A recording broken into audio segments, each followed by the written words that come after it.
every day.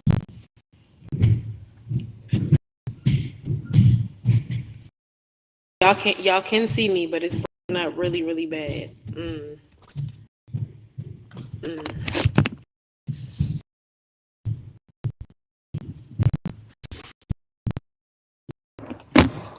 All right, like having some connection issues.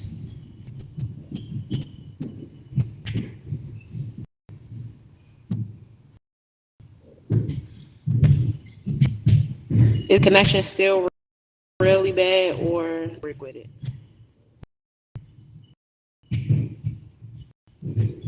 Everything's blurry.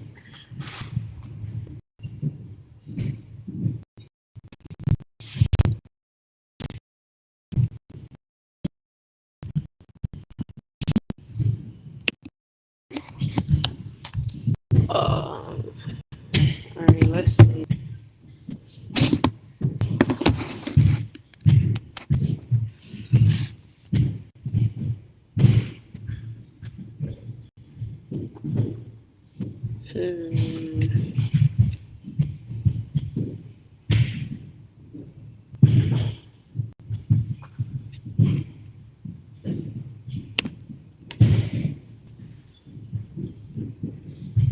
Can y'all see the PowerPoint now?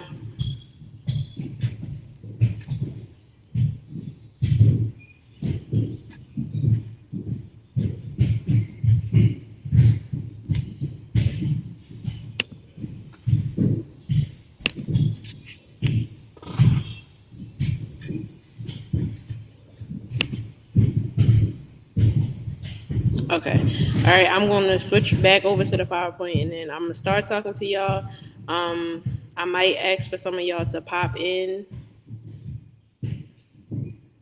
because we are having a lot of tech issues. So we're going to see what we can work with. So the topic of my session is leading your life. So I'm big on exercise, health, and wellness.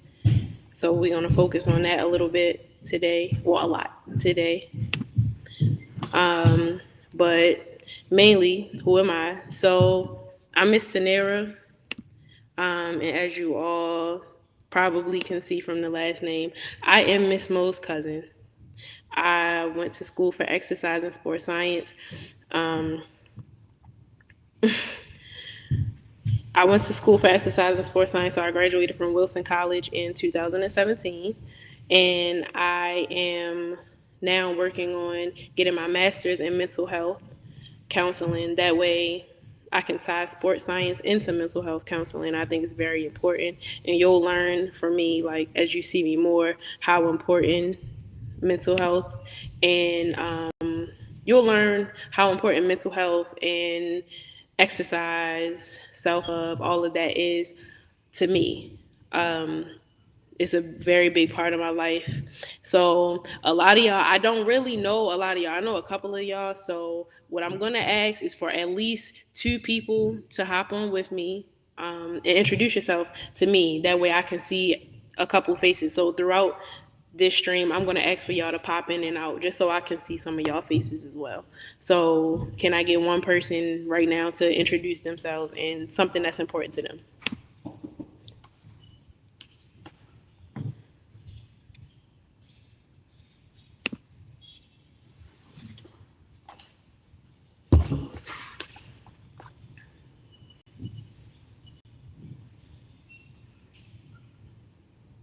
Throughout the whole presentation, I'm going to need like probably about 10 of y'all. So if you're interested, go ahead and text Cam so that she can send y'all the link so we can get started. Or you can just throw it in the chat. Something you can put who you are and what's important to you. Just throw that in the chat as we're waiting. That way I can get to know y'all a little bit better.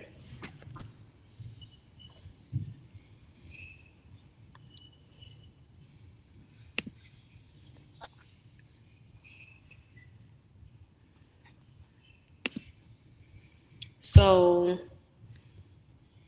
something that's important to me is taking charge of my own life. So that's why I asked y'all what is something that's important to you. Only because I just wanna know a little bit more about y'all and how you take care of yourself. Like I know that y'all do a lot with leading sessions and all of that. Um, okay, Breezy, you're 18-year-old senior at Poly, and what's important to you is giving off love and like I like that. I like that. Um, Making it out of Baltimore. Wow. Okay. Something important to me is having good energy around me. That's really good, Cam. I like that. Y'all are giving some good answers. I like that.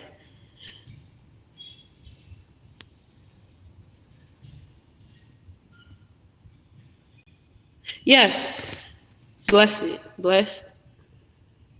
Um, I like that about just making sure that making yourself a priority. I like that. That's really important. It's a big part of self care.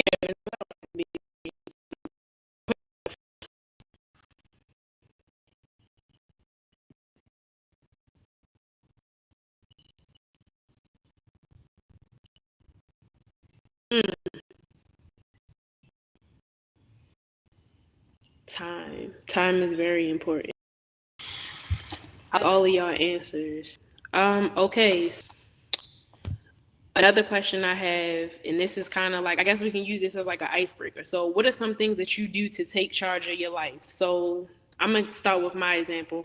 A big thing for me, I have a family history of diabetes and high blood pressure, stuff like that. So, a big thing that I decided to do very young was to start exercising and just show the people around me and be an example for those who come behind me or even adults, people older than me. As a kid, I wanted to exercise and I wanted to see my family healthy. So that's something that I did to take charge of my life because I feel like I love that y'all are all leaders, but you have to remember something that you do to be in charge of yourself. So if y'all can throw in a chat or somebody can hop in and just let me know some of the things that you do to take charge of your life.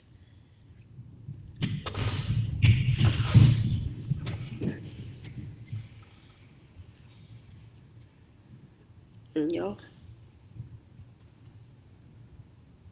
I see. I think Bree, you do a lot of self care. What helps so much. So, what is something that you do? Like, what's something? What's one of your big self care things?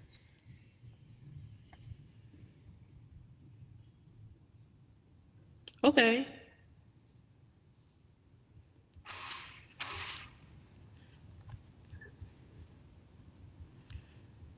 All right. Let's go from there. So, this is an overview of what I want to talk to some of y'all about: self awareness, self wellness, and self love. So, self awareness is just not only being aware of yourself, but being aware of the people who are around you and aware of some of the people that you bring into your space. Like you want to be. Oh, y'all are still giving good answers. You want to always make sure that you're important. Like you're pushing yourself to know who you need in your circle and who you want to be in a room with. So you don't really want to be around a lot of people that are doing things that's going to get you in trouble. You want to be around people that's positive, that's going to push you to get you to where you see yourself in life. So a big thing is the people around you, but also being aware of some of the things that you may bring, some of the positive things that you may bring, some of the negative things that you may bring, and those things that you may have to change. So when you're focusing on self awareness, you really want to just be aware of the things that you do, aware of the things that you say, your body language, the way you carry yourself, the way you present yourself. People are always looking at that. And that's really a big thing, even when it comes to like being in school or mentoring somebody else. You really want to make sure that you're aware of the things that you're saying and teaching and the things that you're presenting just as a whole, as a person.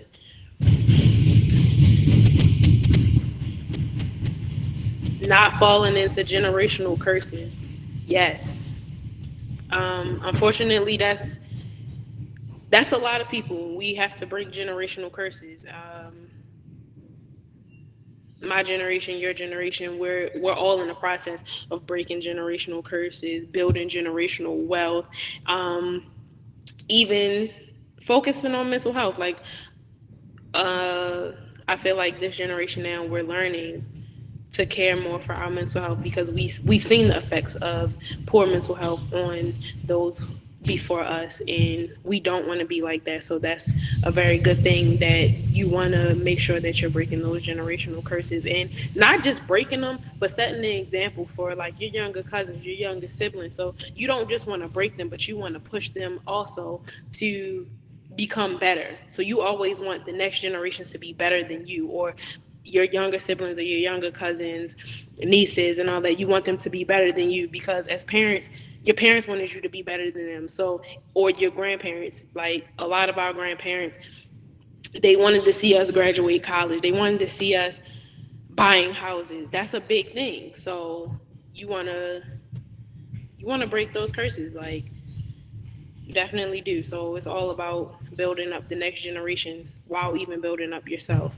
Um, and the next thing is self wellness. Self wellness definitely, um, that's a real big thing. Your body,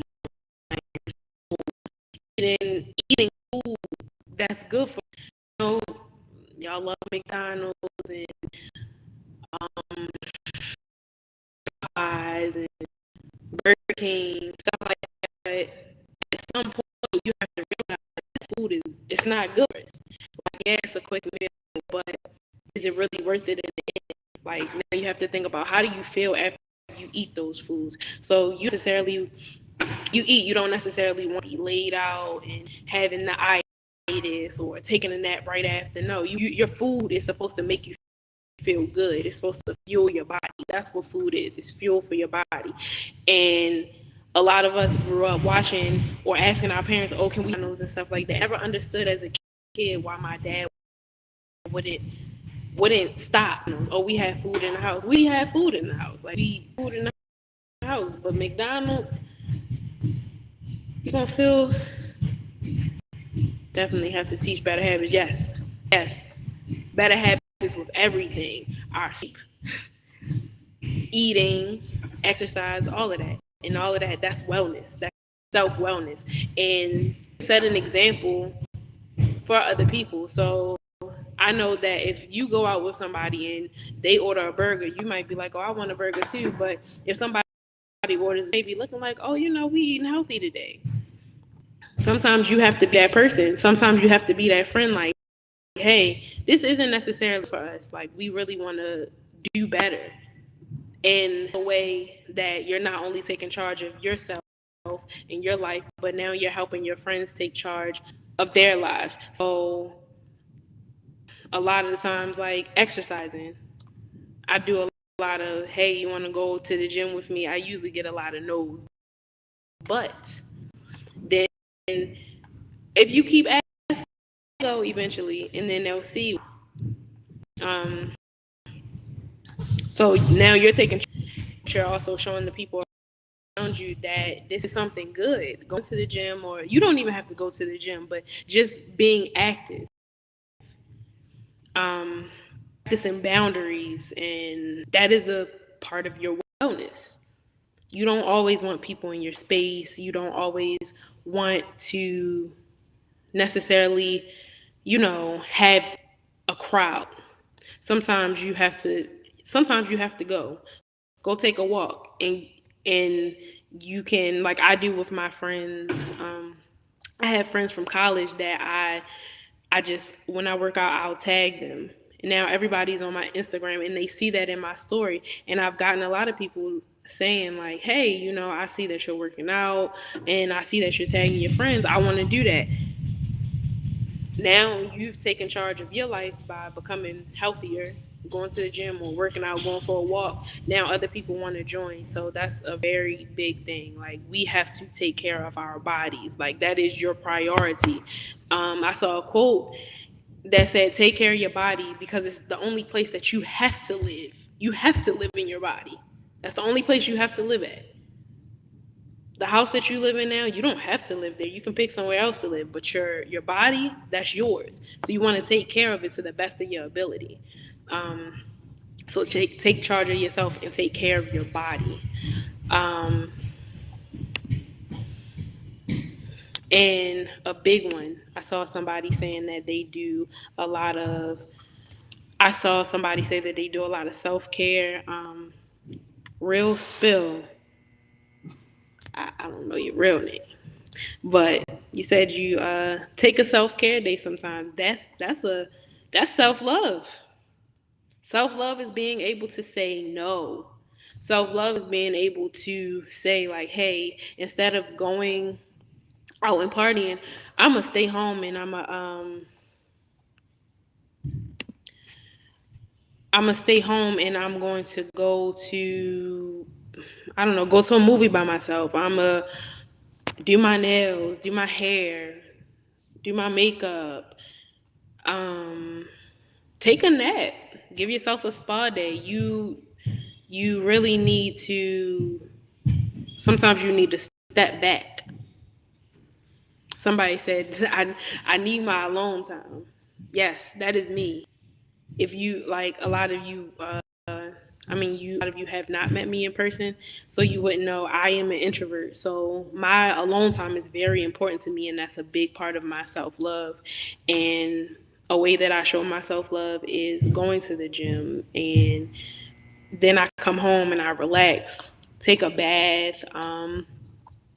It's whatever way that you show yourself appreciation is very important, because as you get older, people are pulling on you and they demand a lot from you. People demand a lot from you all the time. If you decide to have kids, they demand a lot. You're working, work demands a lot. It demands a lot of your time, your energy. So sometimes you need to take a step back and reward yourself for all of the hard work that you've been doing. So just make sure you do that. And I'm going to encourage you once a week. Like, just once a week, say, this is my time, even if you use an hour. Another way that I show myself love, I read. I educate myself. That's a big part. Like, make sure you're staying educated so that you can educate those around you. All of you all are young leaders, so you want to make sure that you're staying educated and you're showing people the importance of that. So just like take it.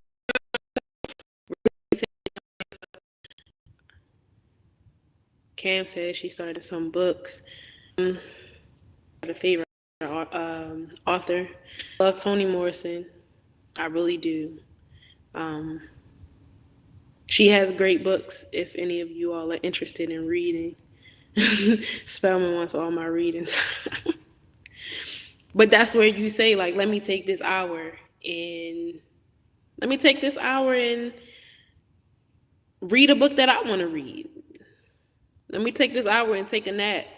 No, let me take 30 minutes, take a nap, and then take another 30 minutes and read a book. And a lot of the times, you can just say, I'm just going to read 2 pages, or I'm just going to read until I hit my 30-minute mark. And you can do that every day. That can be something you do to relax yourself before you go to bed. That's a great way to relax yourself before you go to bed. And just rewarding yourself with something that um, heavy on that. Yes. I Nora Robert. Okay. Romantic books. I'm gonna have to check her out. I don't really read a lot of romantic books. That's a good. I'm gonna check her out. I think the last book I read was Just Mercy. I read it and then I finally watched the movie. I never saw the movie, so it was interesting to see that after reading. And if there are movies with books, I would suggest read the book first. But that's just a me thing. Um, so back to our health. um, what are some habits that you consider to be healthy? So for me, definitely going to the gym and stuff. So if y'all have any habits like going and running or eating a salad a day, a lot of people have water jugs. Counting your water intake. That's a big thing too. Water intake is great. Okay, consistently drinking water. Bree, you should get the water bottle. There's a water bottle and it measures out your day. Some water bottles that it's like it has increments. So some that you consider to be healthy, and this is a big one, some that you consider to be unhealthy. So in answering this question, especially the one asking you what you consider to be unhealthy, um, that's self awareness. Like for me, I like chicken. It's an unhealthy habit, and I'm not talking about healthy meal preps. Okay. Something I consider unhealthy for me is definitely my chicken. Yeah. If I eat fried chicken, it's unhealthy. I don't eat a lot of it, but I like America's Best. I like Miss Mo could tell y'all. I love Fridays chicken. So that's an unhealthy habit that I have.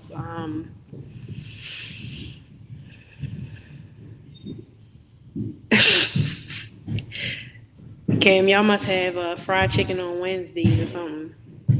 A lot of fruits and vegetables.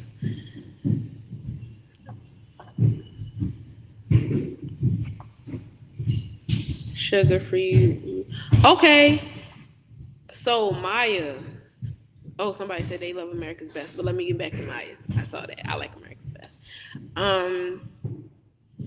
So Maya, this I like your answer. Um. You said you use breathing techniques. That's funny. I also use them sometimes, and I'll try to do yoga every once in a while. Um,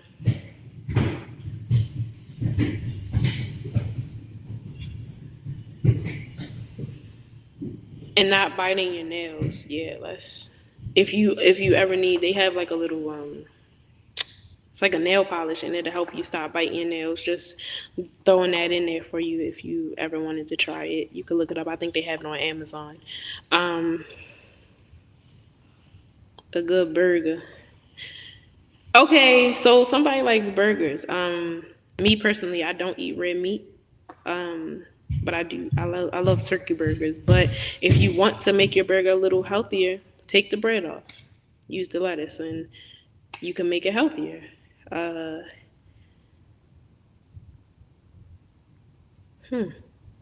okay.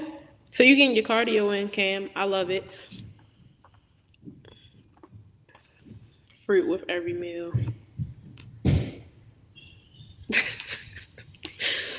You will be a fruit bowl. I get seafood once a week. What kind of seafood do you get? I like crab legs. I like crab legs. I love crafty crab. I know that's bad. And what's something you do just for you? Just for you. Yeah, she do have money. We gonna have to go out to eat with her.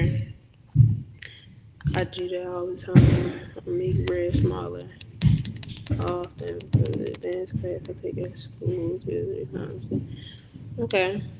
So what's something you do just for you? So like I think my big thing is like at least once or twice a week I go. I do sometimes go to the gym with other people, but I go to the gym by myself. And for me, that's me time. Like I put my headphones on, nobody talk to me, just for me. Or taking a bath just for me. Like you have to take care of your body, take care of your mind. Okay, Cam, make sure your curls are popping. Every other Friday I get seafood and have a meat day. I like that. I like that idea, especially that you have a set day. So that's great, and that's a great example for other people to follow.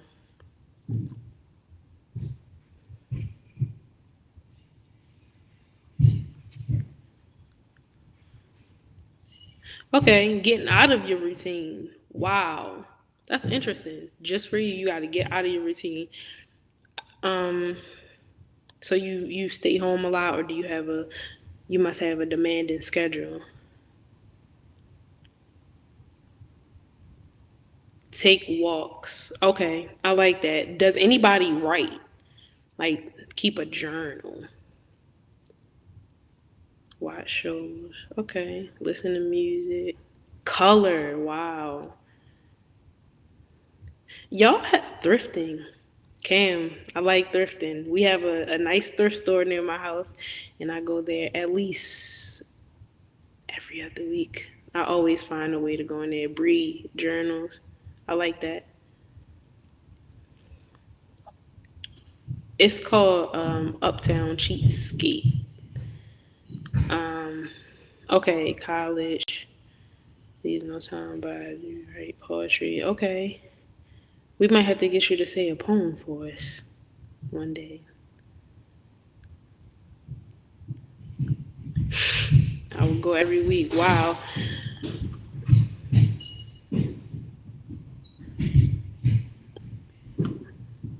Yeah. Um, it looks like y'all have y'all little self care down. I don't think I had like in college. I don't think I really had my self care together. But I played basketball and stuff, so I really didn't have time for myself. And I think once I graduated, I learned like you have to take time for yourself to just step back and look at the things that you've accomplished or like just appreciate yourself. So that's great that y'all really know that or y'all really take the time to do that.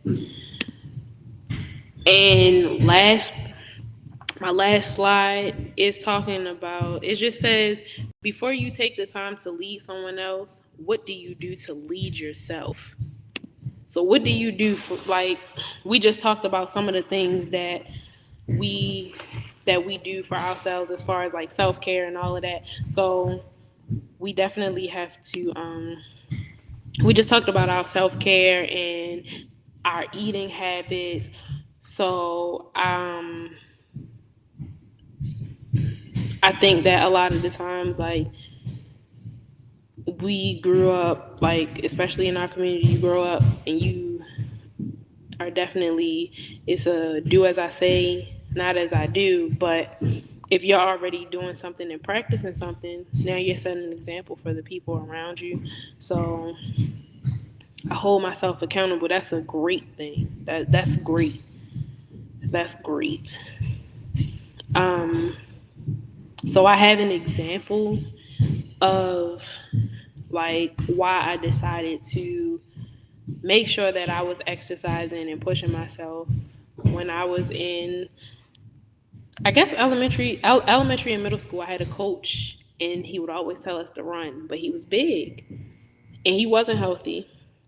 Um, and he knew that. He's healthy now. I'm glad that he took control of his life. But I had a coach, and he would always make us run, and tell us, "You need to be in shape. You need to be in shape. You need to be able to run the floor. You need to be able to play the whole game. You need to be able to do this." Like, and I used to think to myself, real young, like I used to be like, "Why is this man telling us to run?"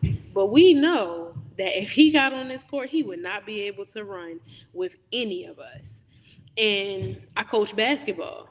And I never wanted to. Now I coach basketball, and growing up, I always told myself like, you don't ever want to be that coach that's just sitting on the side telling your kids to run or telling them to do certain stuff that you can't even do yourself. Because I don't think you could ever be a good teacher without experiencing and doing something yourself. And a lot of the times, for young adults or children, anybody, you have to see somebody do something to know that you could possibly be able to do it, or you could possibly be able to execute it correctly. So a lot of the times I do think that that's what made me really focus on my health. Because you got to be able to take charge of your life before you could even guide anybody else. Like a lot of the times, you think about parents, they always say like, I had to get my life together before I had kids, or I had to make sure I had this in order before I had kids. Because a lot of that's what you want. You want to see your kids, and you want to see the people. You want to see the generations behind you or even around you see you succeed. And Cam said, practice what you preach. Yes, that is a big thing. Practice what you preach. So now, just two people, doesn't matter who, I want y'all to hop on the camera. Anybody. And tell me like what do you do, or what is something that you may want to change for yourself so that people around you may be able to adjust. Or you could throw it in the chat. Where do you see yourself in your self-awareness journey in 10 years? Ooh, Cam, I like that question. Was that question for me, or is this for everybody else?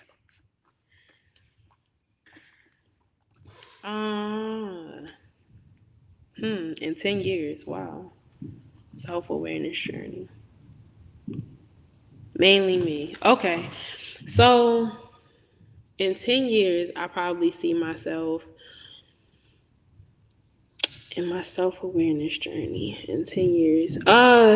Just being able to sit with myself a little bit more and identifying a lot of the things that I do and identifying where I have dependency. So sometimes I may not be in the mood to take care of myself. Like, and I'm not talking about like brushing my hair and stuff, but like I may not be in the mood to go to the gym, and sometimes I need somebody to pick me up out of that. I could be upset or just not feeling it that day. And I want to be able to, in 10 years, I want to be able to, regardless of what's going on that day, I want to make sure that I'm doing what I promised myself that I would do every day and not have any excuses. Minimum confusion. I'm gonna know myself so much that boundary set. That's wow. That's a great answer. And it's crazy because it's crazy that you're saying like prioritizing yourself. A big thing for me lately has been like being there for me. I had a conversation with a friend, like I have to be there for me. Some of y'all know my kids. Y'all have seen my kids, Demaya and Justin. I think y'all have seen the two with Miss Mo. But I want to be able to like always be there for them, but also be there for myself. And I think as an adult and as a parent, you can kind of lose that. And now I'm realizing I love Justin. I'm pretty sure he loves you too. He's playing basketball right now. But a lot of the times, like I've found myself like indulged in everything that they're doing, that I don't take space for myself, or like I'm rushing the time that I'm supposed to be spending for myself. So I want to get out of that. Like I want to be able to be there for them, but also show up for myself just as much as I show up for them, and not have to depend on anybody to push me through getting like getting up and getting myself moving. Like sometimes you get in a mood where you just don't want to do anything, and I want to get out of that. Like I want to be happy every day. I want to feel good every day. I want to put good food in my body every day. Because I feel like I can't set an example. I can't set a good example for my kids to keep pushing if that's not what they're seeing. So I want them to be able to see that. I feel like I could be more aware of my flaws. I wouldn't even say flaws, Antonio. I wouldn't even say that. Just we all have flaws and we're all aware of them. Um, I would say being able to take in what people are saying. Like if somebody says like I don't really know much about you, but if somebody points out something about you, being able to take that and turn it around, because we're all gonna have our flaws. Nobody's perfect. But definitely being able to even turn them into a positive, I would say that because we're all aware of them. I'm pretty sure. I'm pretty sure you're aware. Like even for you to give that statement to say I could be more aware of my flaws, it means you're aware. Um, there we go, Cam. I like that. Thank you. Embrace your imperfections. Turn them around. Make it positive. So something that somebody may not like, you could always make it work. That's one thing you gonna learn. Everybody's not always gonna like you, and that's okay. Everybody's not for everybody, and that's fine. Um, but did anybody else have any questions for me? I really like Cam's question. You really made me think on that one. I didn't even think about that myself.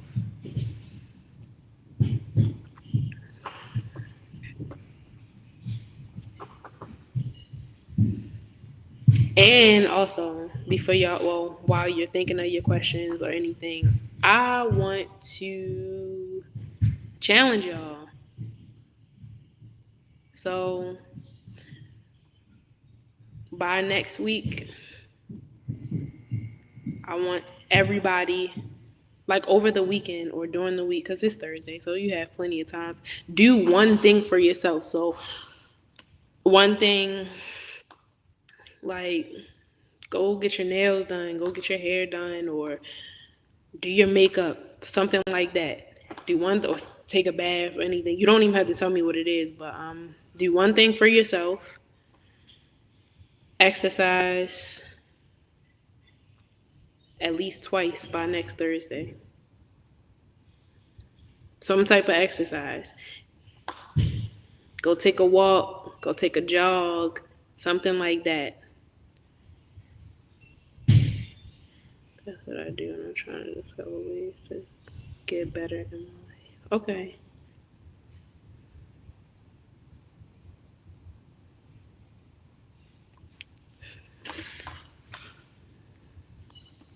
Take an hour. Lay down. Take a nap.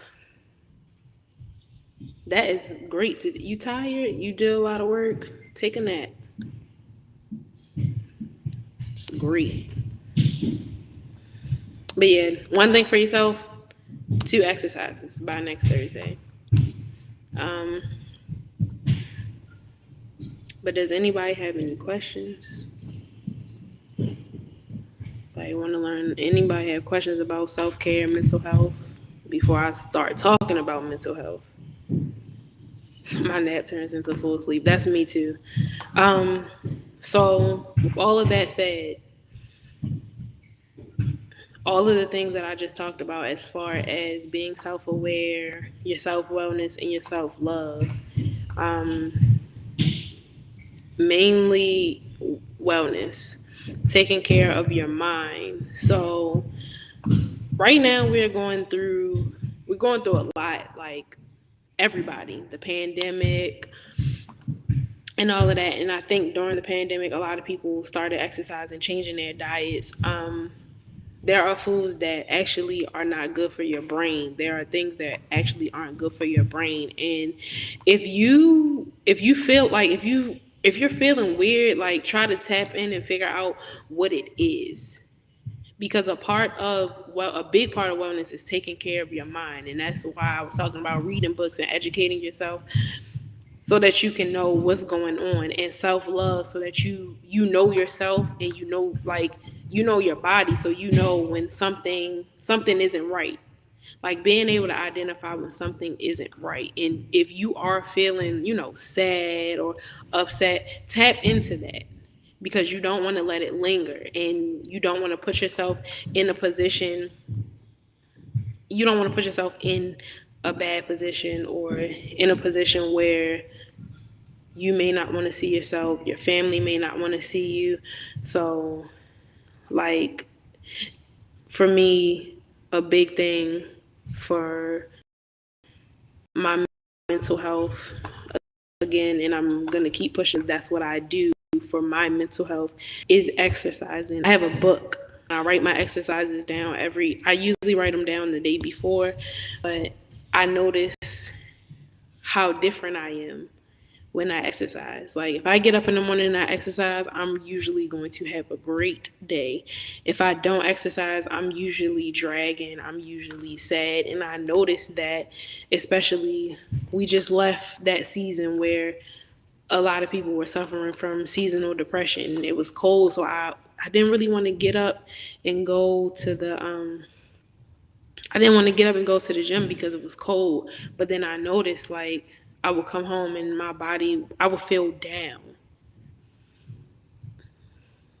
Okay, I feel like I earned my day after I worked. Oh yeah. Yeah, y'all. Yep, going out in the cold weather, it'll put you in a space, and a lot of the times, like, when you have to sit with yourself, you may realize that I'm not happy with certain things. And I think that that's what happened. Like, I wasn't happy with certain things, and then it was cold, so I'm in the house. So I started getting to the point where I'm like, nope, I'm going to the gym. I am getting up, I'm going to the gym. I'm not waiting on anybody. I'm going to the gym. Yeah, Cam, that is a big thing. Taking that break. So I was going to the gym every day at some point. I was going to the gym every day and I wasn't taking a break. And then my body ended up just turning on me. My body turned on me, and I was upset about that. And now I'm just getting back into going to the gym consistently, and I feel better. Like, I feel better, and I think that that's a big thing. You have to find something that caters to your mental health, and the more you see me, the more you're gonna hear me push that, is cater to your mental health. Um, it's wonderful to be there for other people. It is. It's wonderful to be there for other people, but you also have to remember, in being there for other people, you have to be there for yourself first. And if your mental is not where you need it to be, sometimes you can't serve those people around you, and they're not getting the full extent of what you could offer. And you're not getting the full extent of what you could offer to yourself. So you always want to you really, really want to make sure that you're doing something to cater to your mental health. So with that,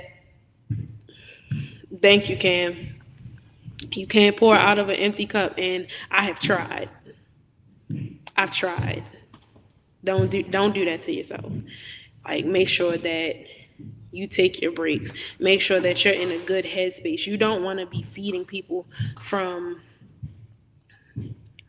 you don't want to be feeding people from a bad headspace or bad, like, mental state, because a lot of the times that's where projection comes from, and you don't want to project your feelings, your fears on those who you're trying to help or that need your help. And it is okay to let people know, like, hey, I'm not in a good headspace. Let me do something for myself first, and then I can come back to you. Something I do for myself, and this is great for my mental health. My phone goes on do not disturb every day at a certain time, and doesn't come back to regular until the next morning, once I have finished working out and getting myself ready to start working. So something like that, taking your space. But when you are taking your space, don't be afraid to check in with people. And if you are having feelings that, you having feelings that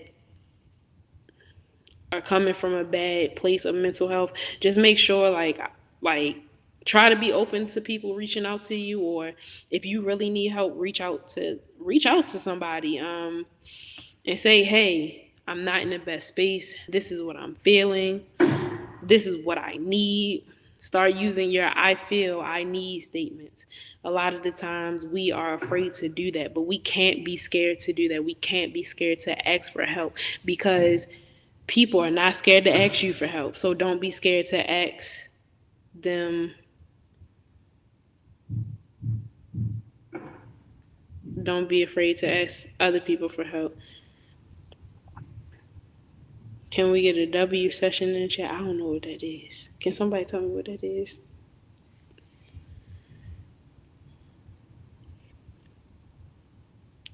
See, Cam. So with Do Not Disturb though, you could put it on where like you could have certain people to you could have certain people. Oh, thank you. Um, you can set it so that like your family members can reach you, but outside of that, no. And then um, iPhone still made a way for people to be able to reach you. Like your phone could be a do not disturb, and they can put they can hit notify anyway, or they can call you multiple times. But yeah, just try to take your space, or even you don't even have to do it for the period of time that I said I do it, but like that time where you may be going to read your book or going to the gym, take that, put your phone on do not disturb on 24/7. Ooh. But take your hour or two every day. You can really do it every day. That it will go on automatically. So say from 5 to 7 on Monday, Wednesday, and Fridays, you don't want anybody to talk to you because that's your time. Take your time.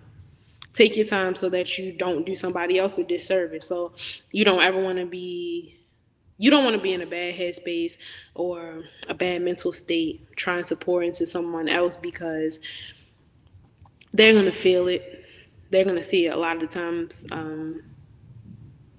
Some people may even say like, "Hey, you're not yourself," and that's a real thing, to not be yourself. And you always want to show up as your full self. So show up for yourself first, and then show up for the people around you. But showing up for yourself will also show the people around you how to show up for their selves. So this, like, you may have a friend that's needy. They need to call you all the time. Call you all the time. Hey, I'm in the gym. This my hour. I can't talk. Then they're gonna get the picture like, hey, maybe I should start doing that because she seemed happy after she do the gym, and she seemed happy after she take her walk. She seemed happy after she done had her little smoothie or something like that. So just make sure you're taking your space and taking care of your body, because especially like when your mental health isn't right, it shows on the outside. As much as you think it doesn't, it will show. If you're tired, it's going to show. Get your sleep, take your naps, get your exercise so that you can be great and show the people around you how to be great.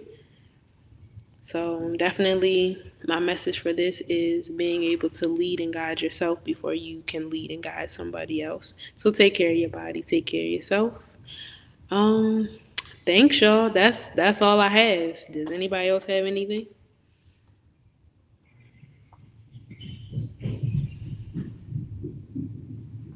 I think we good. Oh, oh, did I drop my jewel?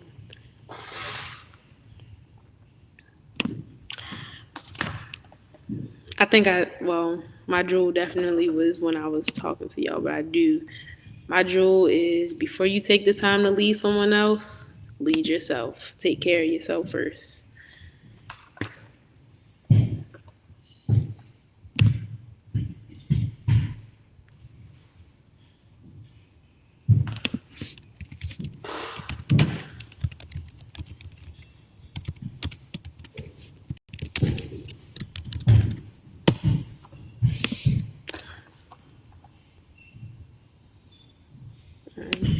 All right, y'all. Thanks for having me. I enjoyed y'all. Thanks.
Yo.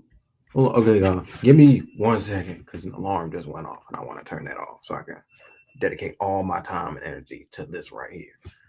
All right, I'll be right back.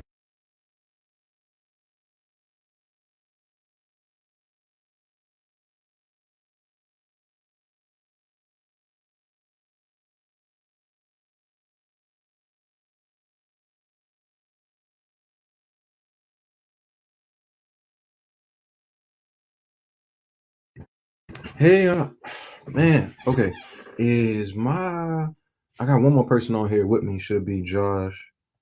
Um. Yo, Oh, yo, what's up? you can see me, you can hear me, we all good, right? Yeah, yeah. All right, how you doing, All right, Beats? bro. I'm doing great. That is my name here. I keep you know me like a different name, so like it's weird. Yeah. Uh, but yeah, y'all. Okay. Let me see. We got like 6 people on. Okay, cool. Let's run it. Let's run it. So today, it's not my usual type of session. One, because I got my man's on here, and we're gonna chop it up. And two, because I want to do something a little bit different for this session. I want to do like the usual session, um, that we usually do. Uh, I wanted to just talk about and discuss some of the stuff kind of going on in the rap industry, but also something important that happened to me that uh I thought was pretty cool. So let's get into it. First, how are you doing, Josh? Like what's going on? What's popping with you? Man, I'm great. Um, I don't know, I had a really good day, and then now I'm here. I'm just all around good day, good vibes. Great to hear, bro. And I'm glad you're on here with us so we can like share the vibe, share the energy. Yeah, for real. How Um you doing, bro? What's up, I'm Don? chilling. For real. Oh, that namesake is like getting um yeah, yeah, yeah. I'm chilling for real. It's just been a good day, bro. I got so much anxiety right now because, like, right before I hopped on here, I got the notification in my email that I got a decision back from NYU, and it's like Mm, one of my top two picks. So I'm nervous, bro. I hope I get in, but like, oh, like bringing more energy just to this, really. yeah, I feel you gonna get in Um, though. You got it. yeah, I hope, bro. I hope. For real. So let's see. So let me share my screen. Powers that be. Let me share my screen real quick. Make sure I'm sharing my audio so I don't gotta reshare. Okay. Dope. Okay, cool. So it looks a little bland. It's gonna get more interesting. So uh before I go into anything, like anything at all, that too. But for anybody who's not following Heart Smiles Music right now, please follow Heart Smiles Music because we're doing big things on there. We just kind of maybe got a new addition to the team, maybe because we got G Channel. I do not know his real name. That's crazy. He told me too. Okay. Anyway, we got G Channel and Greg. We got Greg. And I'm teaching him how to manage everything with the studio, bro. Greg is like, well, G Channel. I'll call him G Channel on here.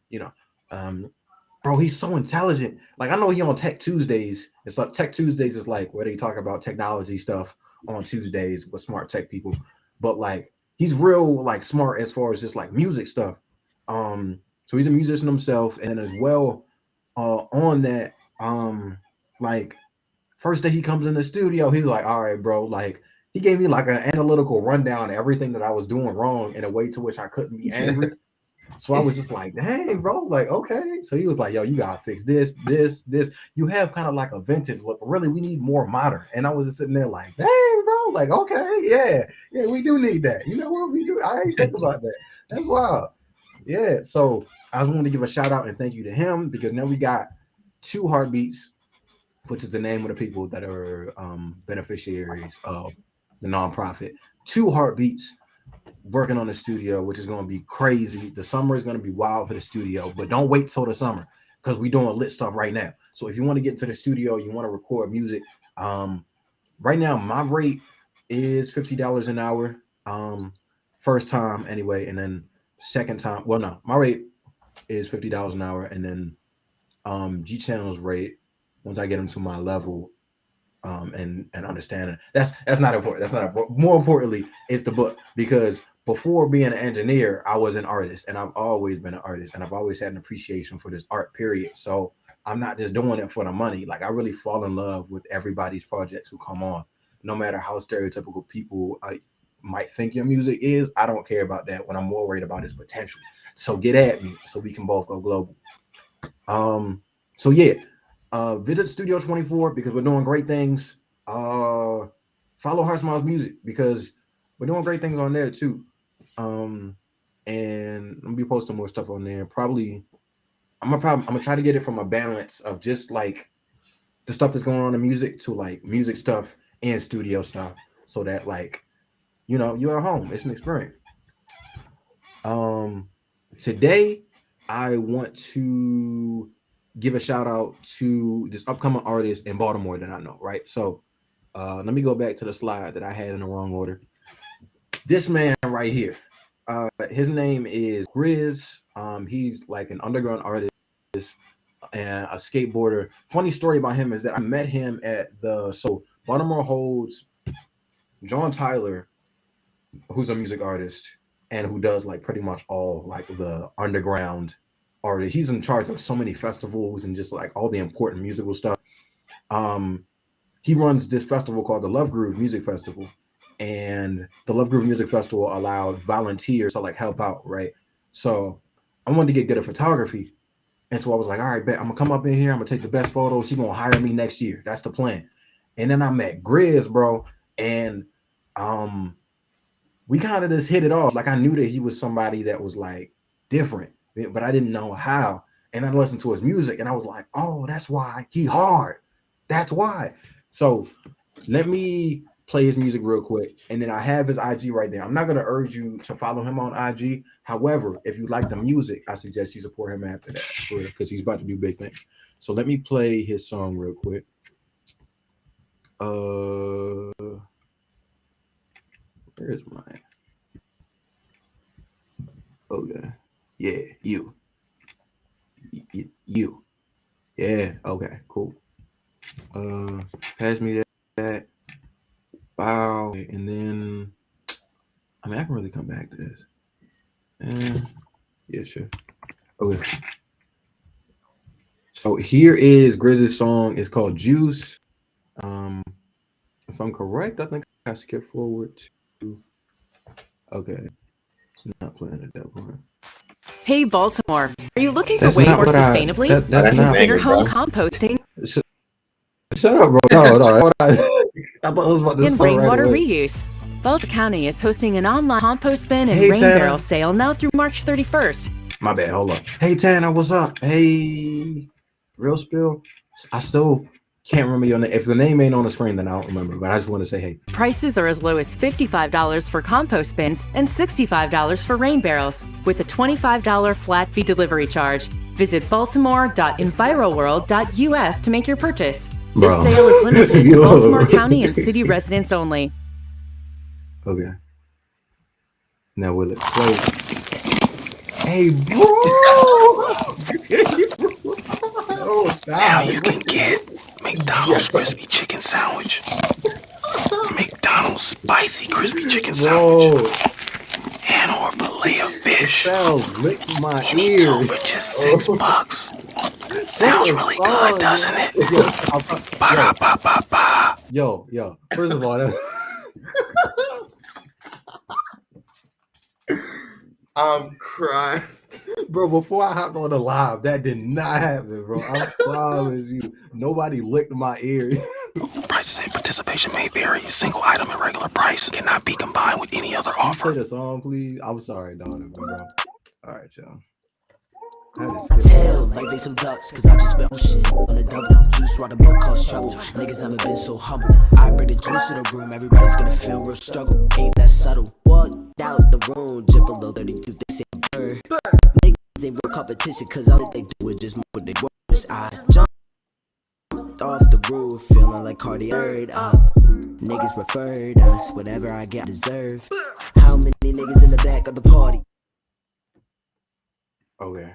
I'm trying to avoid cuss words. I mean, it's not that long. All right. I'm gonna stop in a minute. But I'm gonna keep it in a minute because it's hard, and I want to keep listening. That's really the only reason. To the front where it's at, get it started. I just wanna fuck with a fan. Maybe it's him. Maybe let's roll up again. Feel like I'm talking to God. The music alive. Nigga just more than a friend. Preach, heard these words of a God, cause he is never gonna understand. I got a juice, let it through. I ain't got time for this bullshit. All right. That's like demeaning a little bit. I like that a lot, actually. Dope, bro. Like, what do you think about it? I mean, this was like completely blind for me. I didn't even know that there's a PowerPoint, but I like it a lot, actually. That's something I'll listen to just like in the car, just for the vibe of it. I like it a lot. Right, bro. Right. I've actually seen Grant around too. Grizz. I remember me and my girlfriend, we was walking downtown in a harbor, and I remember I seen him skating. Like, it's just crazy how small the city is. Like, I seen him just skating downtown, and like she pointed him out. And I was like, yeah, that's tough though. I was like, that's crazy. Yeah, bro, it goes hard. There's another, but like it's got more cussing in it, and I'm already getting, cussed out by Miss Joni Mom. So I'm not trying to incur the wrath. Let me see. So what am I going into today? That's a great question. Oh yeah. Okay, cool. So basically, right, so I got offered man, I didn't tell anybody close to me about this. But yeah, so I got offered a recording deal, right? A label saw me out. They were like, yo, I like your sound. We want to get you on, right? Crazy for me. I wanted to talk about kind of like the importance of reading your contracts. Yeah, thanks. I wanted to talk about the importance of reading your contracts since that happened to me, because it just felt like the right time. I was like, you know what? Right around here, maybe this knowledge will be useful to them. So let's make it happen, right? How labels screw the artist? Read your contracts. Hey yo, that's why not, bro. Man. Bro, every single. Hold on, wait. I might be able to fix this. Let me see. Hold on, wait. Don't clap yet. Let me see, because it might be. All right. I spelled my name wrong. All right. So you got offered by a label? Yeah, they hit me up. They were like, "Yo, we like your sound. We want to offer you a recording deal." For real, it is, Patty, bro. Because I didn't have these problems before I was sharing. All right, bet. It's the ghetto restrict, yo. Oh, dead. All right, let me reshare. And then see if it works now. All right. May I reshare, please? Double on the please. All right, cool. Now, bet. There we go. Okay. Now it's starting too early. So this is like, so I wanted to go into each of the different parts of a contract, kind of like the important part. Like, there's a lot of important parts in the contract, but the main highlights are like a lot of artists talk about like their advance. A lot of them talking about masters. Like, everybody talks about masters, and like it's like a revered thing to own your masters. Why? We're about to learn. And then what else am I going to talk about? Why owning your masters is so important. Yeah, that too. So Josh, what experience do you have masters? Like what questions do you have, if any, really? Like, what's your experience in that in general? I mean, I like to watch things. Like, I keep a close eye on like kind of the behind the scenes stuff with the music. Like, for example, I know that when Juice passed away, like, he didn't own his masters, neither did X. But like, I know that like other artists, like, like Pop Smoke did. And I know that basically like that money can go like wherever you put it. So like, if you die with your masters, you can send like all the money that your music makes to your family. Whereas like a label might be able to collect on it like at any time. Right. Right. I think that's a good like synopsis. Yeah. So uh first we're gonna go through advances, but then after that we're gonna go through masters. And one of the slides that I have basically says exactly what I said. So he's a very smart person. Um Yeah, thank you, man. let's go for the advance, right? So advance in a contract is the money that they give you before any streaming royalties or anything or like mentioned or like started, like before they start collecting, before any of that. They're like, okay, we're going to give you this much money um to record this amount of albums for our label. And so what I learned is that so there's two types of advances, right? You have to have a contract about when you die so they don't milk you for everything you had and make songs you would have never made alive. Right. For real. Right, bro. I'm gonna talk about that too. See, look, hey yo, look, come Proud in Nick Hyde hard. fire. Love it. Yeah. So so there's two types of advances, right? So there's a recoupable advance and then there's a non-recoupable advance. If they give you a recoupable advance, it means that the label is giving you that money, but they want it back. So you're gonna have to pay them that money back, and they're gonna collect on it later. A non-recoupable advance is just they're giving you money to sign. So they're like, all right, we're gonna give you this much money as a gift to show that we want you, and then the money that you make moving forward, like we'll get a split off of, and then we'll figure all the like the money stuff around that. But we're just giving you this money because we like you, we want you on the team, and we want to show you open arms so that you'll stay. Right. So we got a recoupable, they want the money back. A non-recoupable, you don't have to pay the money back. Right. So let's get into it's gonna be like a 2-minute clip, I think, and he's just gonna break down kind of give a general synopsis of like advances. It is the amount of predetermined earnings paid to you upfront before any streaming revenue is generated. That is true. See, if not advanced with the right type of artist royalty percentage, then you will not be able to repay it.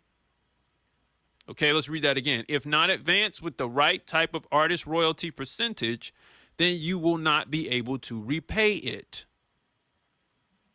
Bro, so if they give you like, because like the split is important, how much you get off the split is important. So if you get a really low split in the contract, if it's a big label, then they're probably going to give a sizable advance, and there's going to be advances after that.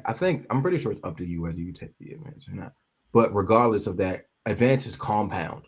So it's not like you got to pay like this one, and then after you pay this one, then we'll give you the no. They'll just like add it to the tab. You feel me? So if you get like, I don't know, like maybe like 10%, and they get, well, let's say you get 15 and they get 85%, right?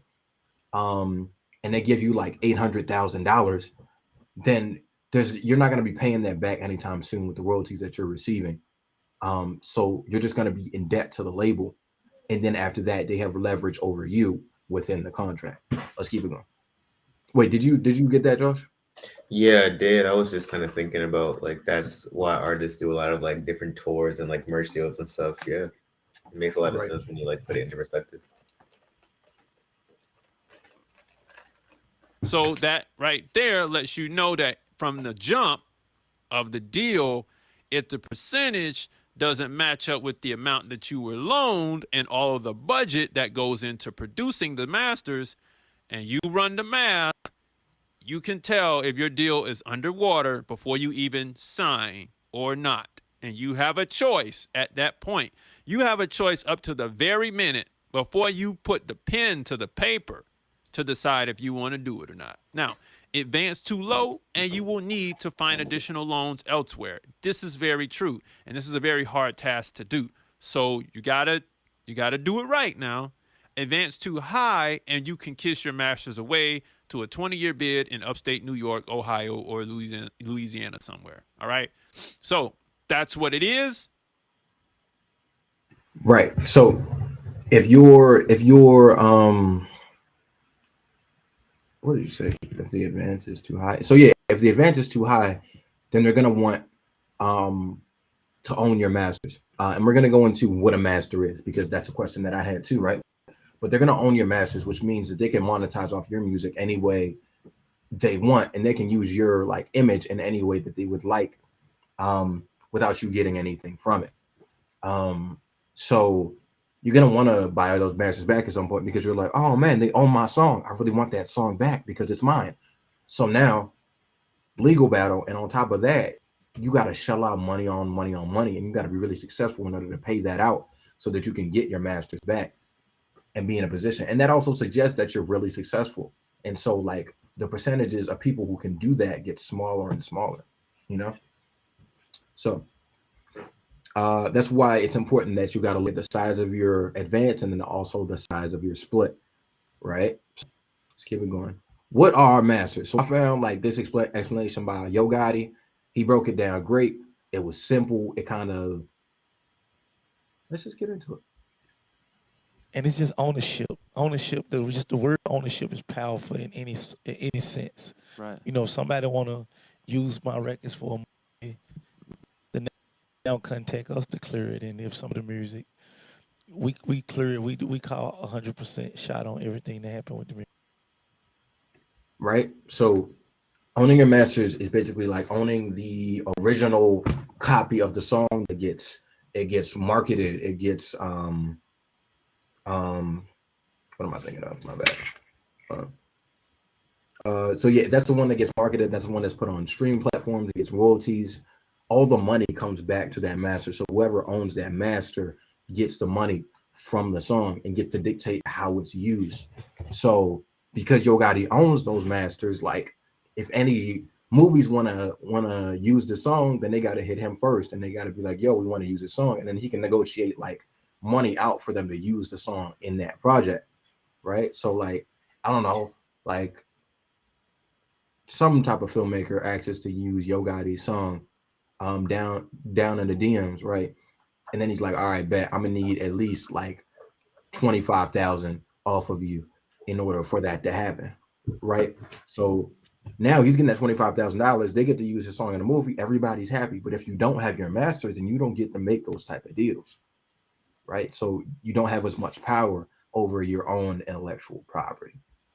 So, or intellectual property as well as product. So let's keep it going. And it's just ownership. You sound like you wanted to say something, Josh. No, I was just thinking like it's not really like a hip hop example, but like Taylor Swift, for example. Like she signed a contract when she was like 13. She didn't own any of like her albums, like from debut to like her most recent one. So like she like went back and had to like re-record all of them, but she still don't own like the rights to like the original like Blank Space or like any of like her most popular songs. She doesn't own any of like the original recordings of it. So yeah, I'm just like kind of taking it all in. It's like because I know these examples, but like it's kind of cool putting it all together. Right. Yeah. And I think that's a great example because it reveals another thing, right? So like one thing that you should know is that you can buy and sell your masters. Like if a label can ask for them in a contract, then surely since you own them, you can decide what you want to do for them. So what that requires though is that if you want to buy back your masters, then you're gonna need leverage, right? I think a good example is Tyler the Creator, right? Tyler the Creator, he's a great example of something that was just like everything matched up in a good amount of time. They were like the cool kids on the block at that time. They had the most buzz in the city. They had a good manager. And so he has all of this leverage and he has a lot of creative control over what is done with his music, right?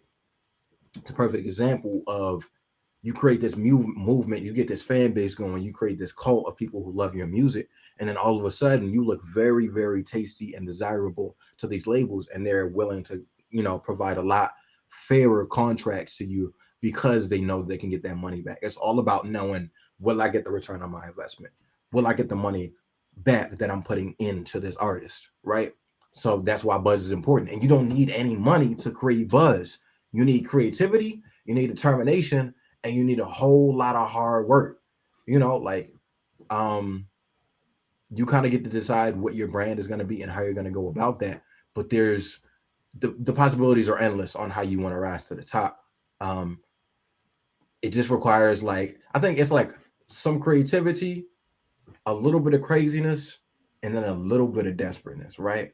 Like, you really want it. You want it so bad that you wouldn't, you could skip you could like skip a whole day's meal just if you got a chance to meet this person, because you knew it could mean an opportunity that will put you at the top and allow you to eat every day for the rest of your life, no worries. It's kind of like that. And once you have that determination, you start seeing things that you didn't see before. Like, oh man, yo, this one idea I had that I'm probably still gonna do, right? Is like, I was like, so Miss Joni hit me up and she was like, yo, we got one of the followers up on her Smiles music page. And I was like, okay, cool. How I'm gonna do that? I looked up some marketing strategies, right? Now leaving my house. And then I was like, man, hold on, wait a second. What if I did reps for followers, right? Because besides all them Heart Smiles music stuff, I was like, yo, I want to get fit right now. So how am I gonna do that? Well, I need to lift weights. And so I was like, all right, bet. What do I also need? Followers. How do I do that? Let's do an exchange, reps for followers. So the idea that I had, because I was desperate to make this work, was I was like, yo, I'm going to go out on the street. I'm going to go down to the Inner Harbor. I'm going to get 2 10-pound weights. I'm going to write on the cardboard sign, reps for followers, give a general description like, hey, I'm 17. I'm trying to get followers over my Instagram and spread the news that I run a music studio and I want artists in my space, because we're making a movement for young alternative artists and just artists that don't get a lot of shine in Baltimore. That's like a kind of like a desperate idea, right? You're like, nigga, reps for followers? Like, I don't want to, like, but for me, I'm just like, yo, I got to throw my pride aside. Like, what's the benefits? I'm going to get buff and I'm going to get followers. So I'm reaching 2 goals at one time for maybe like an hour or 2 of my time. But just think about that. When you're desperate in that scenario and when you're creative and you're open to the possibilities, a lot of things start showing up that you didn't see before. You just got to open your mind up to it. So really, it doesn't take that much to create buzz. It's all about your willingness to get that buzz, and like also like keep it in mind, like self-respect and like not doing anything like too crazy or wild, but wild enough that it just might work, So let's get on to what happens if you don't own your masters, right? I tried to pull like a small clip from this dude because he talks really a lot, but I think this is a good synopsis. A typical record deal is structured something like this. The record label gives in advance, say $250,000 to the artist to record an album. The artist then records the album. Suppose that the album sells 500,000 copies at $10 each, yielding $5 million. The record label then takes their cut out of the $5 million, typically 85% of the total sales, leaving the artist with $750,000. But man, we really are worth a lot as artists. I'm just putting that out there. Like, we really are worth a lot. Typical record deal is structured something like this. Man, the record label gives in advance, say $250,000 to the artist to record. The artist then records the album. Suppose that the album sells 500,000 copies at $10 each, yielding $5 million. The record label then takes their cut out of the $5 million, typically 85% of the total sales, leaving the artist with $750,000. But before the artist receives any payments, the label first deducts the advance. In addition, the record label recoups other costs such as recording costs, half the promotion costs, half the video costs, and tour support. This leaves the artist $425,000 in debt to the record label. And then this debt gets carried on to the next album, and the next album. Jeez. Right? That's crazy. Right? It's like wild to think about. Yeah, I mean, it makes sense. Like, I haven't like personally looked like too much into like the whole record label side of things, but like just based off it, I never knew that like the splits were that low. just like, and that was like quote unquote like normal. Like you only get 15% of the songs that like you put everything into. And I'm like, I don't even I don't like just looking at like that specific video. Like they didn't take into account the price for a feature artist. Like if you want to get like a feature on a song, or like you also got to pay that feature artist for the music video and like stuff like that. It can be even a lot more than the debt that they put on the screen right there. Yeah, so that's crazy. Right. And I was doing some research, and like J. Cole had actually like, so since he like produced some of the records on his album, he forgoed the producer fee so that he could open up the money reserve so that he could get the feature artist. So he let some of his money go so that he can make the album better. So it really is like that, right? Like it's terrible. It's awful. Now you understand maybe why some of these artists are so torn up and like angry at their labels, because they're hundreds of thousands of like sometimes like millions of dollars in debt, and all they don't know why until like they knock at their door and they're like, hey, you owe us this much. And you're like, wait, what? For what? You know, all those people you had on stage, yeah, we paid them.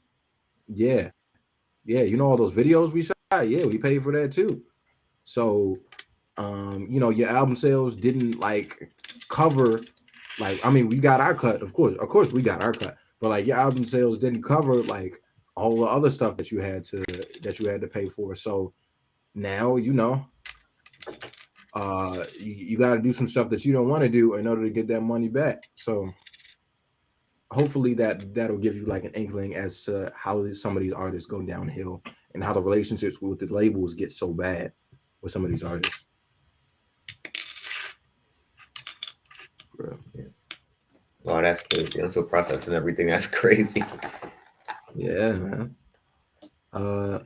So I think I got rap news. Yeah. So that's kind of the end, like, of what I wanted to talk about for that. So let's take a few minutes and just like process everything and just get general thoughts from people about maybe what we learned, maybe like afterthoughts about what was talked about. Like, how are we feeling? Josh, you can talk as well, and then we'll also be like reading off the stuff from the chat.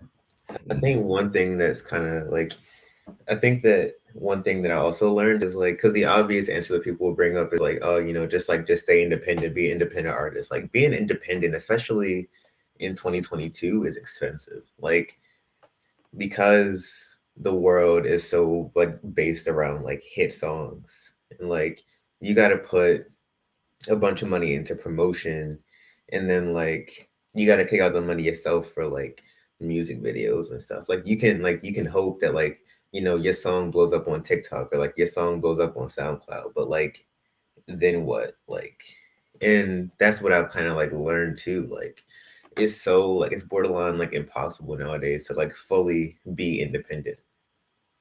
Right. So like that's with everything. Like music is a hard industry, man. Like you feel like you got to sell your soul sometimes just to get like a hit song.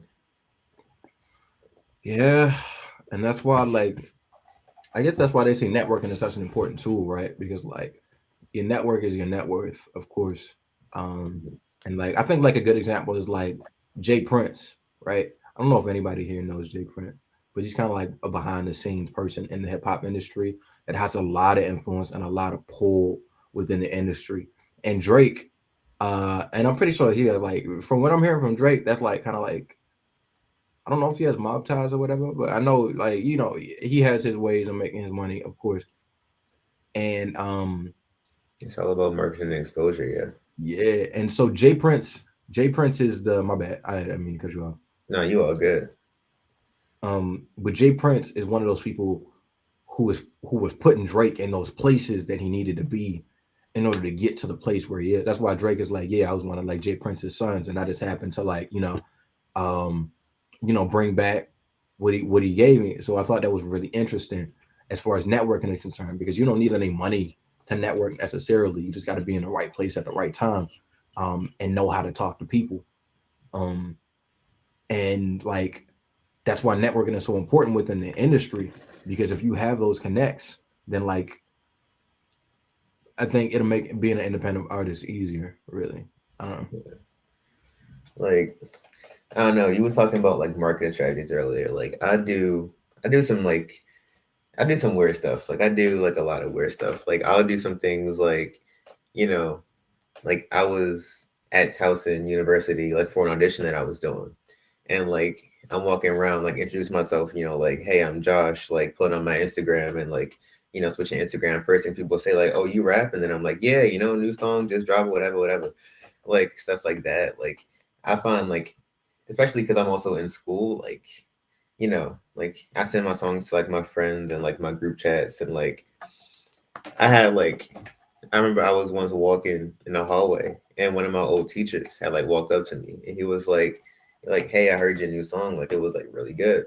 Like I'd be getting videos of my songs getting played in class on like the big board and everything. Like it's all about like just trying to network yourself to the level that you can. For real, man.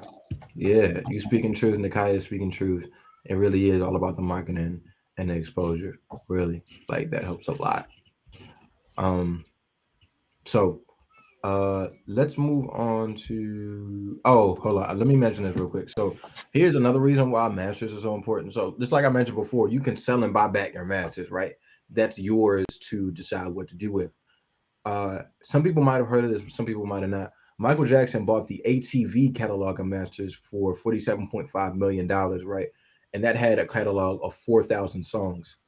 So he bought the whole catalog, and he gained the rights to monetize songs from the Beatles, Elvis Presley, and Bruce Springsteen, among other artists. I might not be saying his name right, but among other like popular artists, right? And Elton John, yeah, I remember that Elton John. And so later, Sony, who like owned the ATV catalog, Sony wanted to buy back. So if you converted $47.5 million to now to like what that amount would be now, it'd be like 200 million. So Michael basically invested 200 million at that point in time of his money into that. And so I think it was 2016, Sony bought back those the catalog. Sony bought back 50% of the catalog for $750 million. Oh, wow. Right. So not only did Michael get to monetize the music for the duration that he had it, he got another 750 million off of that just to give 50% of the control away. So, yo, it's like it's crazy how important like owning your masters can be, because you don't know when your song is gonna blow up with like services like TikTok and stuff like that, you know. Right. So yeah. Before I head to the rap news, I'm gonna talk about some of the good stuff, right? So there's good ultimatums in like a scenario with a label contract. So one of those is that you get a justifiable percentage of your masters during the contract. So say they get like you get like, I don't know, 40% of the royalties from your masters, and they get the other 60%. I don't know if that's like a realistic number as far as what they would accept, but just showing you that like there's cases in which it can be good, right? You can negotiate with the labels to create a more fair deal, but you need to know how to negotiate. So that's one of those good ultimatums that you can have. Another good one is that you can like have a shorter contract, right? So the recording deal that I was offered is for 3 years, but you can have like, I think actually 3 years is a good amount of time, but you could have like one for maybe like 2 years or maybe like 2.5. I don't know, but a smaller contract in which they own your masters, but they only own your masters for 2 years. So if they only own your masters for 2 years, then once that's over, you'll still get a good amount of the money from the buzz that the song has. But if they own your masters for like 5 years, your song might just have a 5-year span, and then after that, what you're getting is pennies off your song. You know, so those are some of the good ultimatums for that. Cool. Now we can go on to the rap news. Okay. So I'm really excited about what's going on in the rap industry right now, or just the music industry in general, have you heard about major artists right now boycotting the Grammys? Has anybody heard about that? I've heard about it. I've heard that there's like I've seen like a bunch of different reasons behind it though. Right. Imagine owning a Masters for 2 years and it blows up in 3. Bro, I can imagine niggas in the label get mad, like this random TikToker, like I'm saying like forget my language, but yeah, like imagine like your song blows up on TikTok and it's like the biggest TikTok trend for that year, like, and they're like they just let you go day after. Yeah. Yeah, man. So Jay Prince is planning to boycott the Grammys this year, and so far I think Nicki Minaj is on for it. I think Quavo from the Migos is on for it. Let's see. I'm not sure what Drake and Kanye's responses have been yet, or the weekend, but it's looking like it's gonna be a success, especially with the pull that Jay Prince seems to have with Drake and Kanye,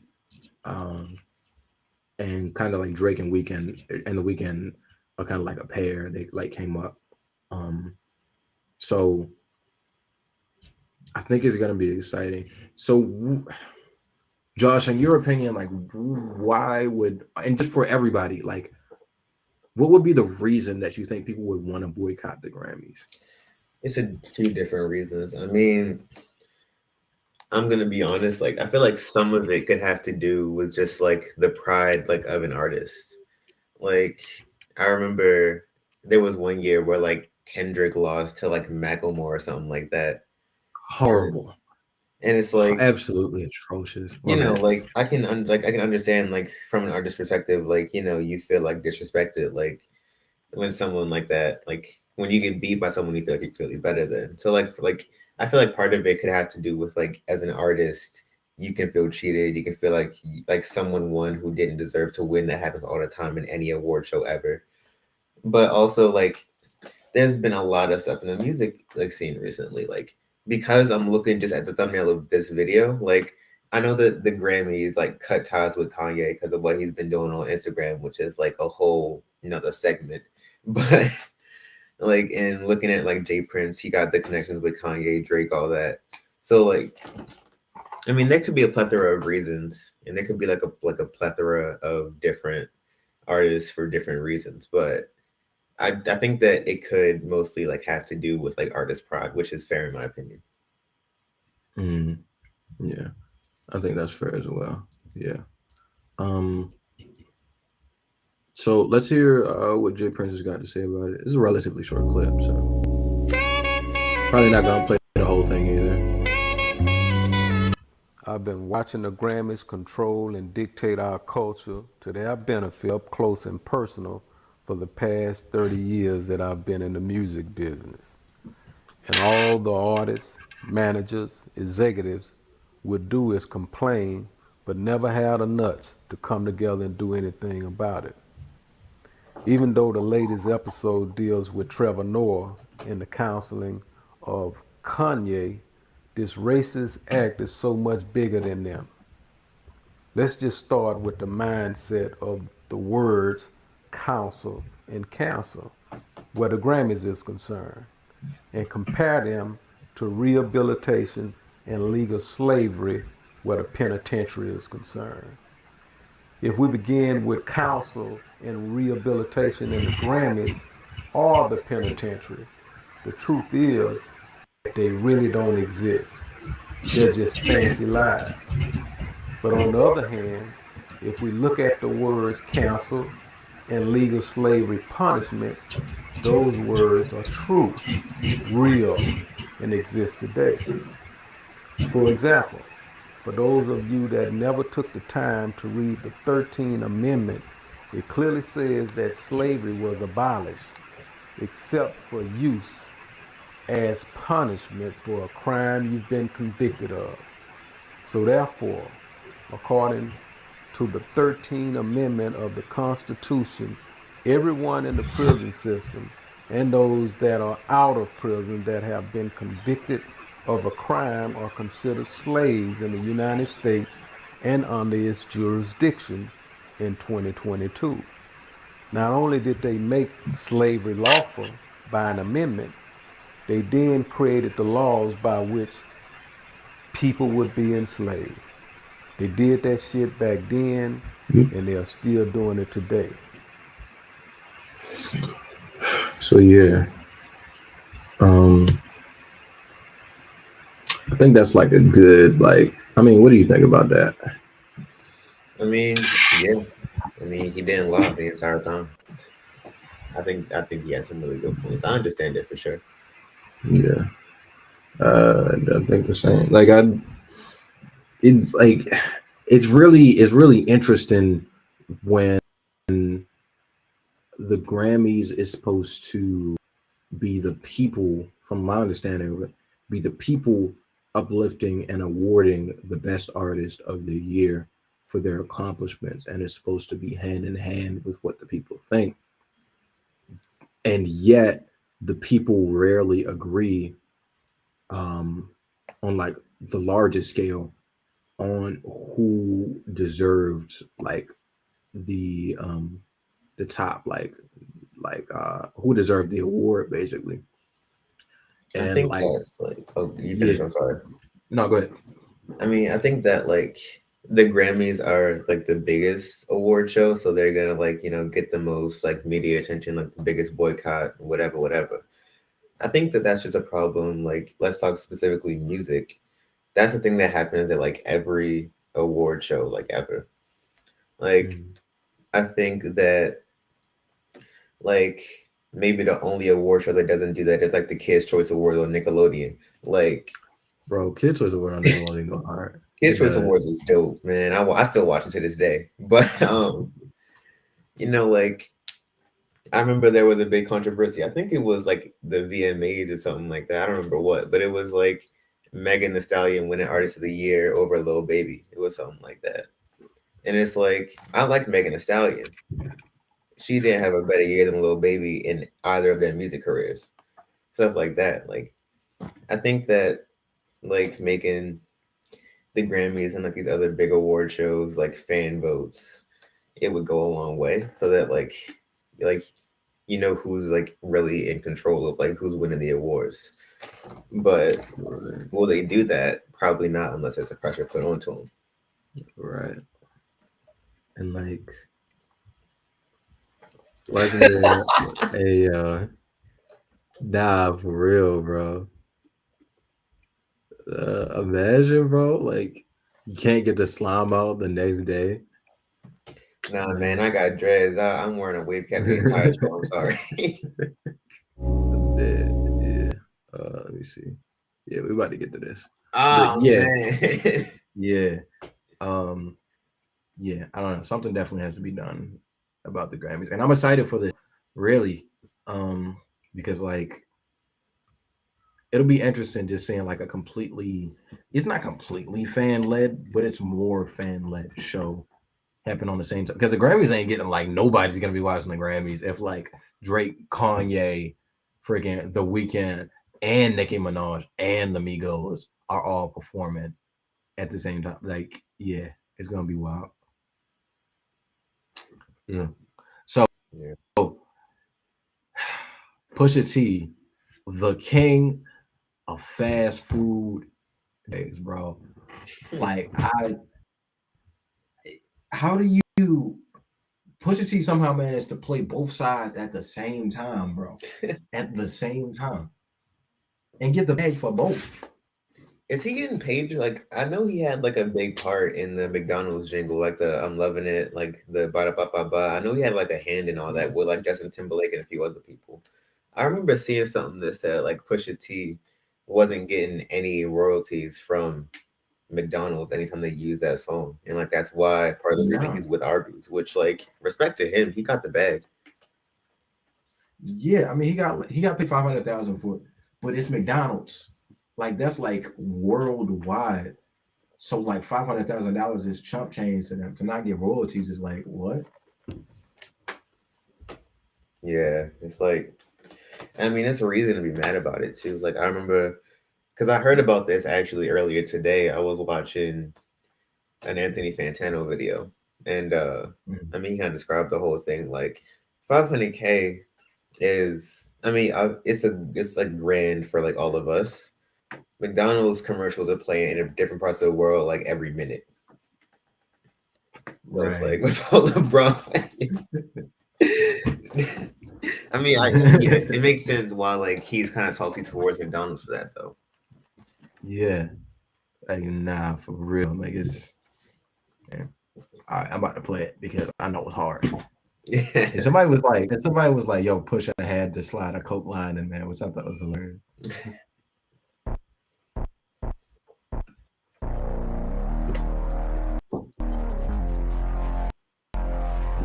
I'm the arena, whole world love it. Now I gotta crush it. Hey, yo, fishes. Then you should be disgusted. How dare you sell us where fish, asking us to trust it? A half slice of cheese, Mickey D's on a budget.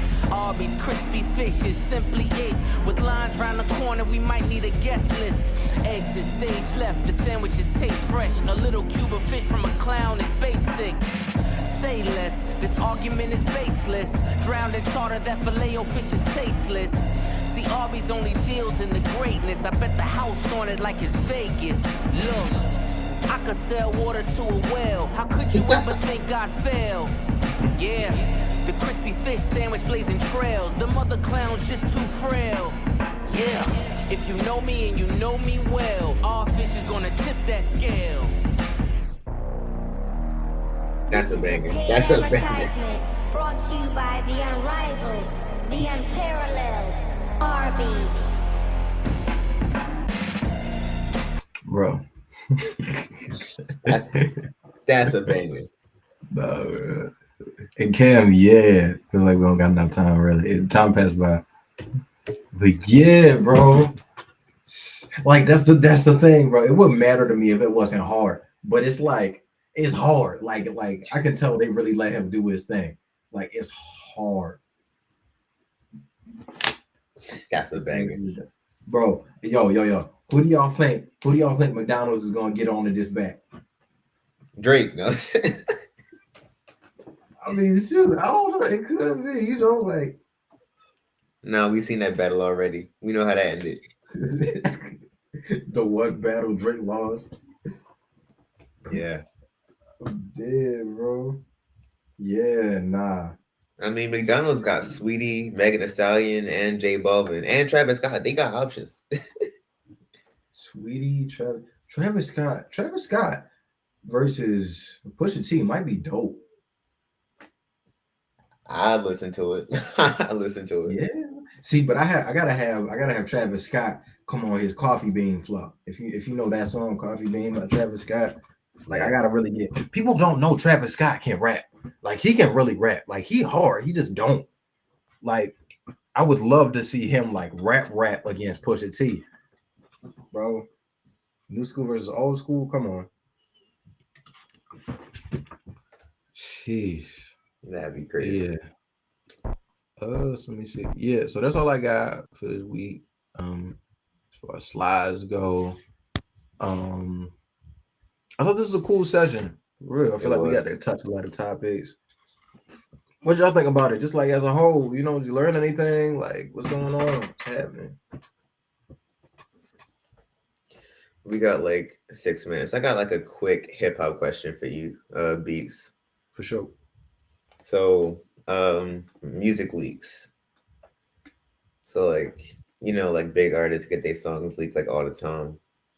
I guess like I've heard different opinions about like the leaked songs, like how artists should go about it. Like, let's say that you're like a mainstream artist and you get like some of like your next few songs leaked. Like, how do you like go up? Like, what is your next move in that? Like, navigating that.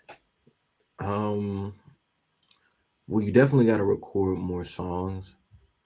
I mean that's just it, right? Because like the whole big thing about like a song is the surprise. Like it's like hearing it for the first time. But if you're releasing something, putting a bunch of money behind that, and people have already heard it, it's just like a greatest hits of all time compilation. You feel me? Like, yeah.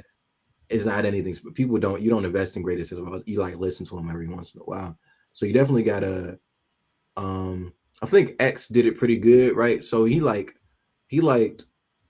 kind of ran it as a king, right? So he rewarded the people who did the right things, and then he punished the people who did the wrong things, right? So he kind of did like a parent. So I remember when it was question mark and stuff was getting leaked, like songs were getting leaked, and that he was like, yo, like if y'all keep leaking songs, I'm just not gonna drop it.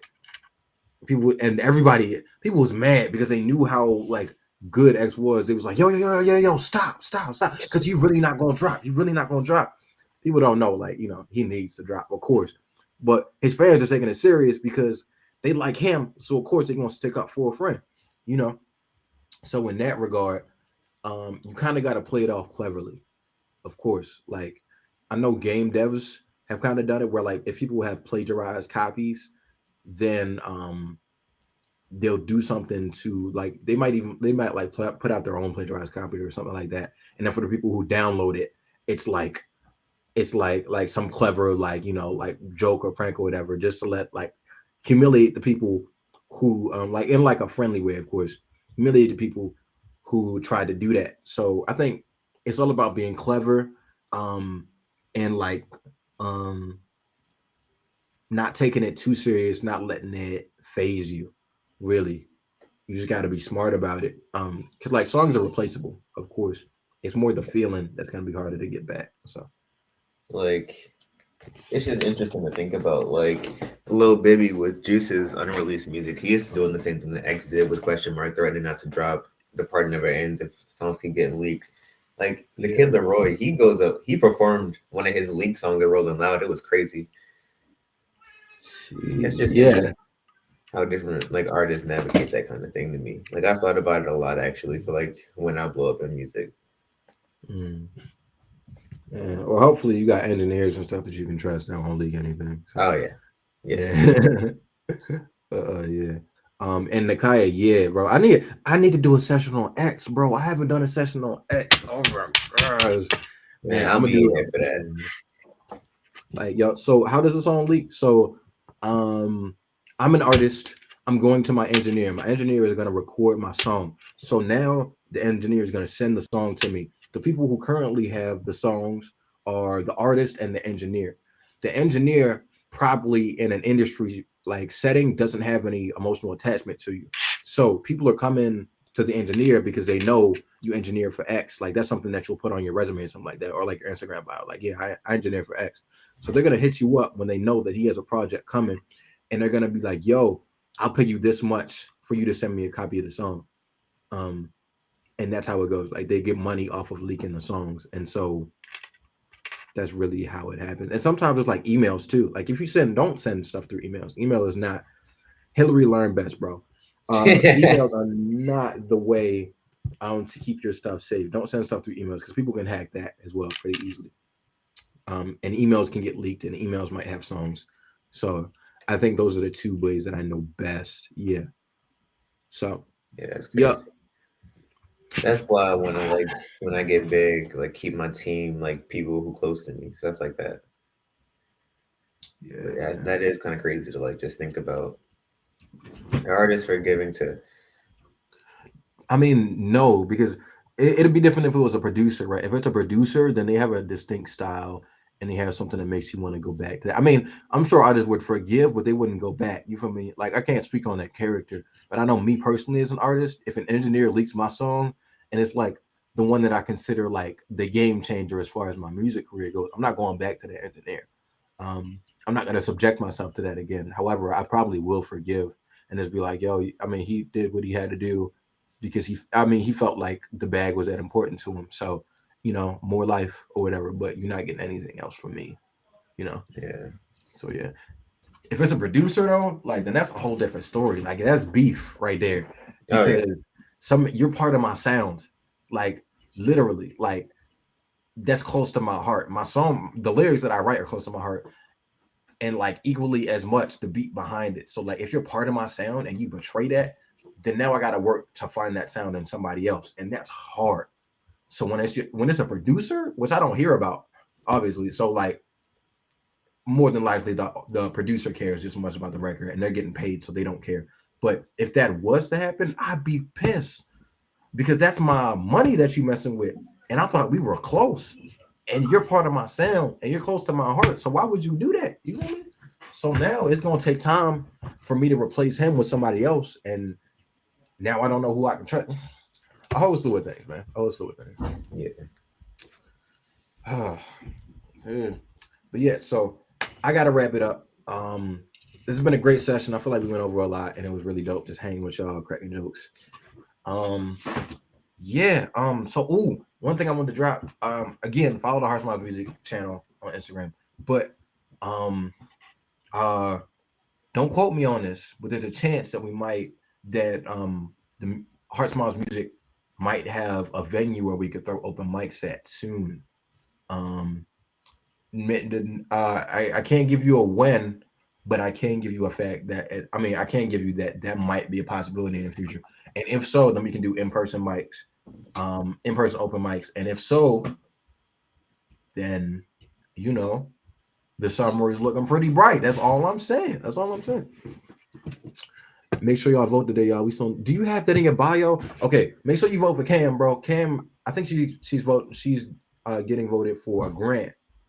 So make sure you vote for her. Do you have the link in your bio? If not, message it to me so I can send it to my friends. So we can make sure you get that money. Yeah, the summer's gonna be dope. Trust me. The summer is looking bright.